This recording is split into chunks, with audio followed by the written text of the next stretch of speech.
অনেকগুলো বাটিতে দিয়েছিল আর আপনি মূল পরিদর্শক কোন দলটা মনে করছেন?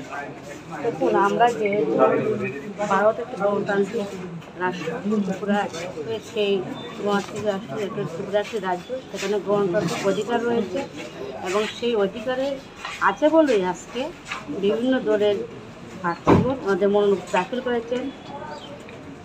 এখন জনগণের উপর নির্ভর করবে, জনগণ সেইটা বিচার করবে, জনগণের উপরে ছেড়ে দিলাম। আর আমার উপর জনগণের যে আস্থা রয়েছে সেইটা জনগণদের প্রতি সবচেয়ে বেশি থাকতে পারে। সেই জায়গাতে বলুন কি কোনো প্রতিনিধি, আমিও প্রতিনিধি, তো সম্পূর্ণ জনগণের উপর নির্ভর করে এবং জনগণ সে যে রায় দেবে সেই রায়ই আমরা মাথাতে নেব।